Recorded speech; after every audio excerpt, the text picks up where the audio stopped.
Hello, good morning. എന്തൊക്കെ വിശേഷങ്ങൾ? ക്ലാസ്സൊക്കെ എല്ലാവരും കേൾക്കുന്നില്ലേ?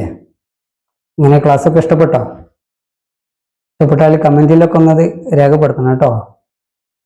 പിന്നെ ഞാനിവിടെ എടുക്കുന്ന ക്ലാസ് വളരെ തുടക്കക്കാർക്കല്ല, കുറച്ചൊക്കെ ഒരു പഠിച്ച ആളുകൾക്ക്, ഒരു മീഡിയം ലെവലിലുള്ള ആളുകൾക്ക് കേട്ടോ. വളരെ ഹൈ ലെവലും അല്ല, ലോ ലെവലും അല്ല, ഒരു മീഡിയം ലെവൽ, ഒരു ഹൈസ്കൂള് കോളേജ് വിഭാഗം ഒക്കെ പഠിച്ച ആ രീതിയിലുള്ള ആളുകൾക്കാണ് കേട്ടോ. അപ്പോൾ അതിൻ്റെതായ രീതിയിൽ വേണം പരിഗണിക്കാൻ. ഓക്കെ. പിന്നെ കുറച്ച് ആൾക്കാരൊക്കെ സബ്സ്ക്രൈബ് ചെയ്തിട്ടുണ്ട്, അവർക്കൊക്കെ വളരെയധികം നന്ദിയുണ്ട്. ഇനി സബ്സ്ക്രൈബ് ചെയ്യാത്തവർ കുറേ ഉണ്ട്, എല്ലാവരും ഒന്ന് സബ്സ്ക്രൈബ് ചെയ്യുക, പിന്നെ ഷെയറൊക്കെ ചെയ്ത് ഒന്ന് വിജയിപ്പിച്ച് തരണം കേട്ടോ. ഓക്കെ, നമ്മൾ ക്ലാസ് തുടങ്ങാം. ഞങ്ങൾ ബസ്സിൽ പോയി, പക്ഷെ തിരിച്ചു വന്നത് ഓട്ടോറിക്ഷയിലാണ്. ഞങ്ങൾ ബസ്സിലാണ് പോയത്, പക്ഷെ തിരിച്ചു വന്നത് ഓട്ടോറിക്ഷയിലാണ്. നമ്മൾ സാധാരണ പറയുന്ന ഒരു വാക്കാണ് അല്ലേ, വാചകങ്ങളാണ്. ഇങ്ങനെ പറയാൻ നോക്കാം. We went by bus but came back by autorickshaw എന്ന് പറയട്ടോ. We went by bus but came back by autorickshaw. Okay, ഇവിടെ നമ്മൾ വെന്റ് എന്നാണ് പറഞ്ഞത് അല്ലേ. വി വെന്റ്, ഗോന്റെ പാസ്റ്റ് ടെൻസ് ആണ് വെന്റ് കേട്ടോ. അതുപോലെ തന്നെ കെയിം ബാക്ക് എന്നുള്ളത് കമ്മിന്റെ പാസ്റ്റ് ടെൻസ് ആണ്, കെയിം ആണ് ഉപയോഗിച്ചിട്ടുണ്ട് കേട്ടോ. അതൊക്കെ ശ്രദ്ധിക്കണം. ഓക്കെ, ഇതുപോലെ മറ്റൊരു വാചകം നമുക്ക് പറയാം. ഞങ്ങൾ പോയത് ഓട്ടോറിക്ഷയിലാണ്, പക്ഷെ തിരിച്ചു വന്നത് കാറിലാണ്. ഇതെങ്ങനെ പറയാ? We went by autorickshaw but came back by car.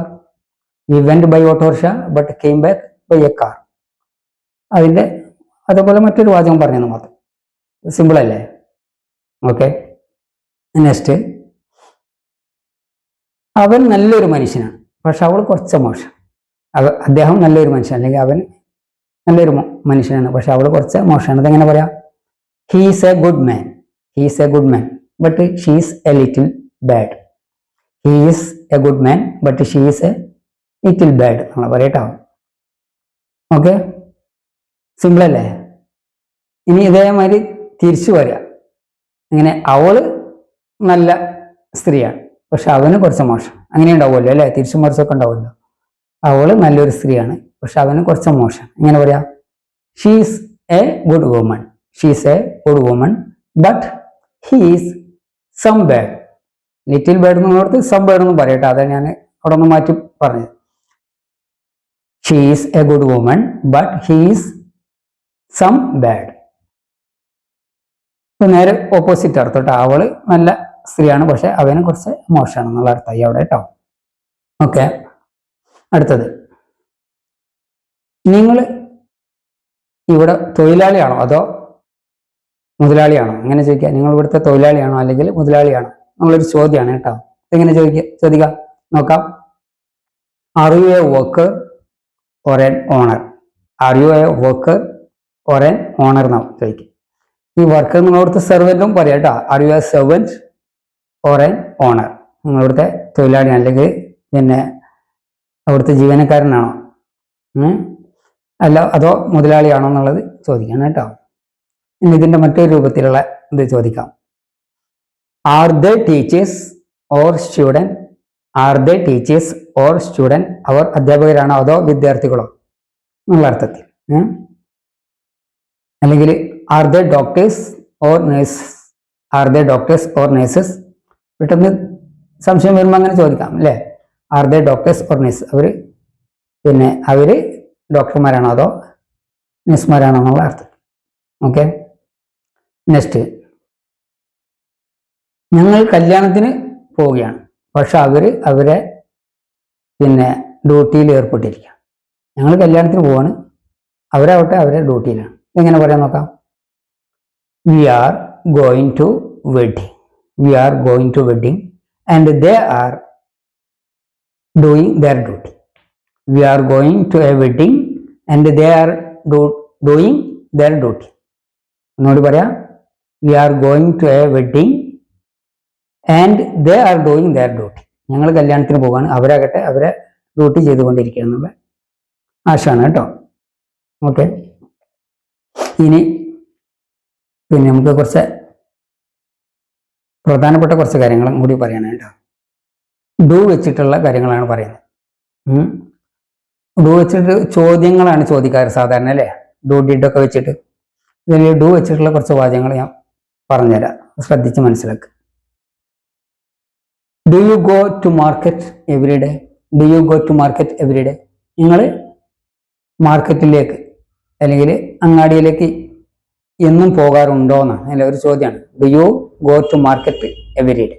നിങ്ങൾ അങ്ങാടിയിലേക്ക് ഒന്നും പോകാറുണ്ടോ? ഇനി ഇത് മറ്റൊരു രൂപത്തിൽ ചോദിക്കാം. Do they come to class regularly? Do they come to class regularly? അവർ എന്നും ക്ലാസ്സിൽ വരാറുണ്ടോ? റെഗുലർലി എന്ന് പറഞ്ഞാൽ സ്ഥിരമായിട്ടെന്നുള്ള അർത്ഥമാണ് കേട്ടോ. Do they come to class regularly? അവർ എന്നും ക്ലാസ്സിൽ വരാറുണ്ടോ? അപ്പോൾ അവിടെ ആദ്യത്തേൽ യു എന്നാണ്, ഡു യു എന്നാണ്, രണ്ടാമത്തേൽ ഡു ദേ എന്നാണ് ഉപയോഗിച്ചത് കേട്ടോ, അത് ശ്രദ്ധിക്കണം. ഇനി മറ്റൊരു വാചകം കൂടി നോക്കാം. Do the workers visit their factory regularly? Do the workers visit their factory regularly? തൊഴിലാളികൾ അവരുടെ ഫാക്ടറി പിന്നെ സ്ഥിരമായിട്ട് സന്ദർശിക്കാറുണ്ടോ എന്നുള്ള അർത്ഥം. Do the workers visit their factory regularly? Okay, അപ്പോൾ ഡു വെച്ചിട്ട് കുറച്ച് വാചകങ്ങൾ പഠിപ്പിച്ചു. Next, he was suspended from his duty. He was suspended from his duty? അവന് അവൻ്റെ ഡ്യൂട്ടിയിൽ നിന്ന് അവനെ സസ്പെൻഡ് ചെയ്തു, സസ്പെൻഡ് ചെയ്യപ്പെട്ടു എന്നുള്ള അർത്ഥം. He was suspended from his duty. ഇവിടെ വാസ് എന്നുള്ള ഇത് പറയാനാണ് പ്രത്യേകം ഞാൻ ഈ ഭാഗം പറയുന്നത് കേട്ടോ. He was suspended from his duty, അവനെ അവൻ്റെ ഡ്യൂട്ടിയിൽ നിന്നും സസ്പെൻഡ് ചെയ്തു. ഓക്കെ, നെക്സ്റ്റ് വാചകം കൂടി നോക്കാം. Ravi was suspended from his job. Ravi was suspended from his job? രവിനെ അവൻ്റെ ജോലിയിൽ നിന്നും സസ്പെൻഡ് ചെയ്തു. ഇവിടെ രണ്ട് വാചകങ്ങളും നമ്മൾ വാസ് ആണ് ഉപയോഗിച്ചത്. ഇനി അടുത്തൊന്ന് നോക്കാം. ഇതുപോലെ വേർ ഉപയോഗിച്ചിട്ടുള്ളതാണ് അടുത്ത പറഞ്ഞത് കേട്ടോ. അപ്പോൾ ഉള്ള മാറ്റങ്ങൾ നോക്കണം കേട്ടോ. They were suspended from their job എന്നാണ് പറയുന്നത്. They were suspended from their job? അവർ അവരുടെ ജോലിയിൽ നിന്നും എന്ത് ചെയ്തു? സസ്പെൻഡ് ചെയ്യപ്പെട്ടു. ദേ വേർ സസ്പെൻഡഡ്, അവരെ ജോലിയിൽ നിന്നും ഒഴിവാക്കി, സസ്പെൻഡ് ചെയ്തു. From their job, they were suspended from their job. ഇന്ന് ഇത്ര മതി, ബാക്കി നമ്മൾ അടുത്ത ക്ലാസ്സിൽ എടുക്കട്ടോ. എല്ലാവരും പറഞ്ഞ മാതിരിയൊക്കെ ചെയ്യാം. ഓക്കെ.